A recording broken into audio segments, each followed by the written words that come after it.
এটাকে তুললাম, এই যে একটা কাঠির মতন আছে এটাকে তুললাম, এই যে এটা মোচার ঘন্ট হবে, তাই তো? এইভাবে ছাড়িয়ে নিতে হবে। মোচা ছাড়ানোর একটা কায়দা আছে, তাই না? এইগুলো না ছাড়ালে তো ইয়ে হবে, মোচা মোচা ছাড়াতে এইগুলো দরকার।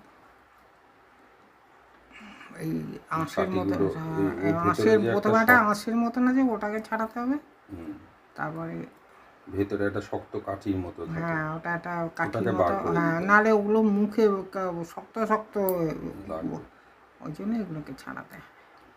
এগুলো আর কি ইয়ে হবে না, নরম হবে না জিনিসগুলো।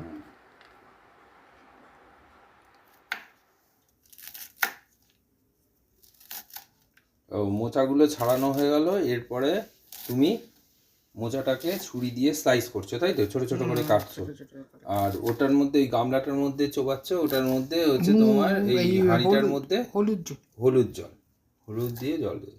এটা আমার হলুদটা দেয় কেন মা? ওই কষের জন্য। কষের জন্য দেয় না?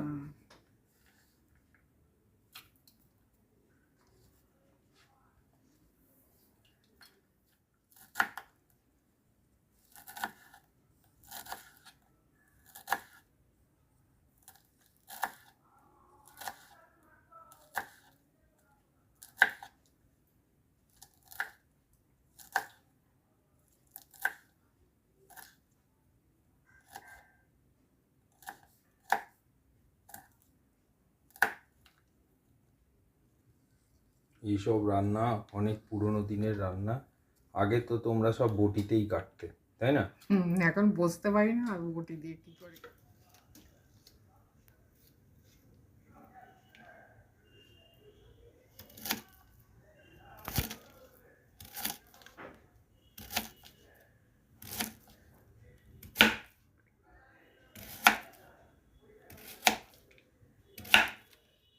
এটা মোচার ভেতরটা না মা?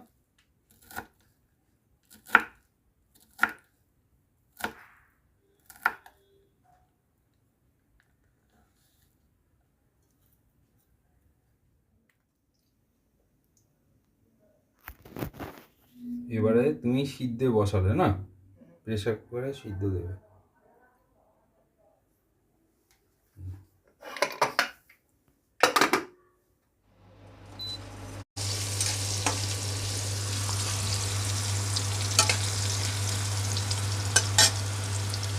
একটু হলুদ করে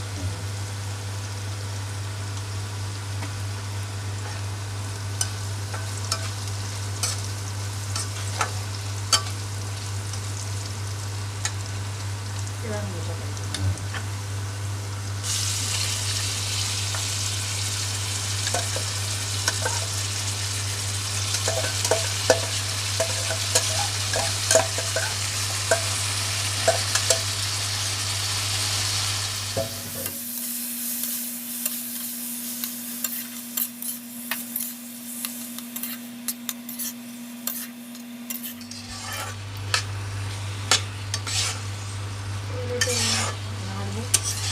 লাস্টে একটু ঘি দেবো, আর একটু আমি যে মশলা করে রেখেছি, এটা ভাজা মশলা, ধনে থাকে, জিরে থাকে, একটু গোলমরিচ থাকে, একটু তেজপাতা থাকে, দিয়ে একটা গুঁড়ো মশলা করে দেবো। সেই মশলাটাই নিরামিষ তরকারিতে দিই। ওই মশলাটা দাও বলে ওকে খেতে ভালো লাগে না? নিরামিষ তরকারিতে একটু দিলে ভালো লাগে।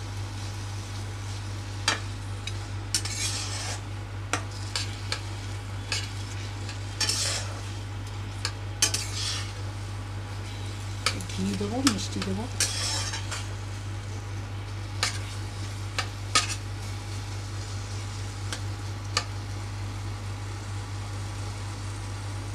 গন্ধ তো ভালোই বেড়েছে মা।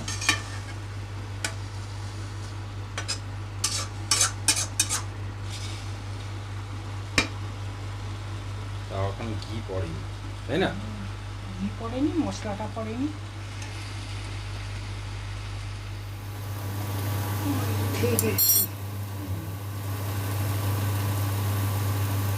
ঘি দিলে, তাই তো? ঘি পরিমাণ মতো, যে যেরকম খাবে আর কি। লবণ, ঘি, হলুদ এগুলো সব নিজের মতো নিজে মেপে দিতে হবে, যে যতটা রান্না করবে তার উপর নির্ভর করে। একটু মিষ্টি দিচ্ছি।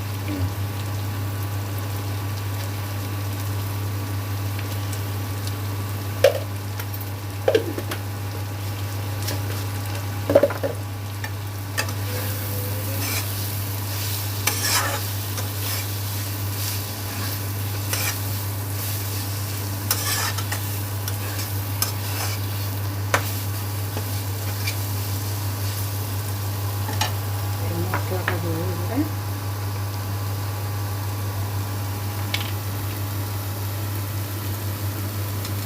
মশলাটা একবার বলো কি কি দিলে। ওই তো ধনে ধনে, জিরে, তেজপাতা, হ্যাঁ, গোলমরিচ দিয়ে মশলা করছি।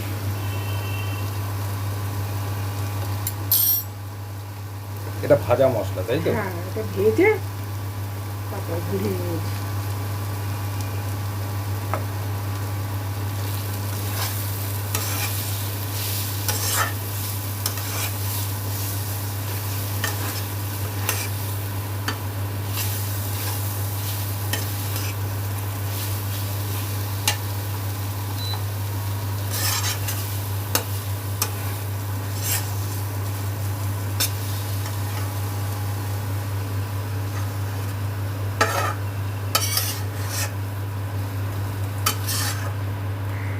হয়ে গেছে।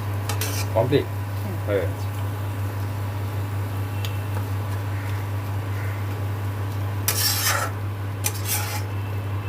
তাহলে তোমরা সবাই মোচার ঘন্ট দেখলে কেমন হলো জানাবে, নিজেরাও করে খেতে পারো। এরকম কিছু রান্না যদি সবাই তোমরা জানে। দেখতে চাও সবাই তাহলে জানে, তবু আমি আমার মতো করে করলাম। সবাই জানে। হ্যাঁ,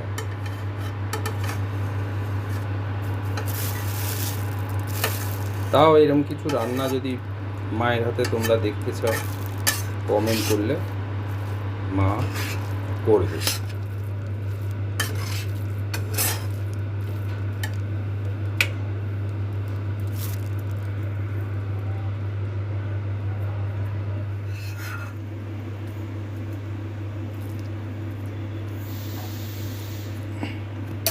রান্না পুরোপুরিটাই কমপ্লিট।